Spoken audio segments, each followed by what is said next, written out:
మా చిన్నప్పుడు మా ఇంటికి ఏ పెళ్లి కార్డొచ్చినా గూడా, మా అమ్మ వాటన్నిటిని పోగు జేసి, వైర్ ఉంటది గదా! మనం బట్టలారేసే వైరు. ఆ వైర్‌కి అన్నిటిని గుచ్చి, దాన్ని ముడి వేసి వేలాడదీసేదనమాట. ఎప్పుడన్నా మాటల సందర్భంలో ఎవరన్నా పెళ్లి తెలుసుకోవాలి అంటే, ఆ కార్డులన్నీ ముంగడేసుకొని, అందులో ఎవరి పెళ్లి ఎప్పుడనేది చూసేదనమాట. ఇప్పుడంటే మనకి వాట్సాప్‌లు అండ్ మిగతా ఫేస్‌బుక్‌లు అలాంటివొచ్చినాయి గాబట్టి, మనకి ఈజీగా తెలుసు. ఎవరి పెళ్లి రోజు ఎప్పుడనేది ఈజీగా తెలిసిపోతుంది. ఏదన్నా సందర్భానుసారంగా తెలుసుకోవాలి అనుకున్నప్పుడు మాత్రం ఈ పెళ్లి కార్డులే అనమాట. ఇప్పుడైతే అట్లా పోగు చేసేవాళ్ళు ఎవరూ లేరు. నేను గూడా ఆఫ్‌కోర్స్. అండ్ ఒక్క పెళ్లి కార్డ్ తోటి 2 మనీ కవర్స్ జేసుకోవచ్చనమాట చాలా ఈజీగా.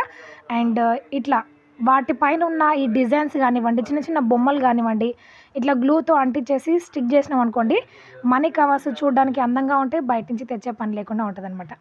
అండ్ పెళ్లి కార్డులు చాలా పవిత్రమైనయి గాబట్టి వాటిని బయట పడేయకుండా ఇట్లా రీయూజ్ జేసుకోండి. వీడియో నచ్చితే లైక్ జేయండి, షేర్ జేయండి. మరికొన్ని డిఫరెంట్ వీడియోస్ కోసం నా ఛానల్‌ని సబ్స్క్రైబ్ అవ్వండి. Thank you for watching. జై శ్రీరామ్. జై జై శ్రీరామ్.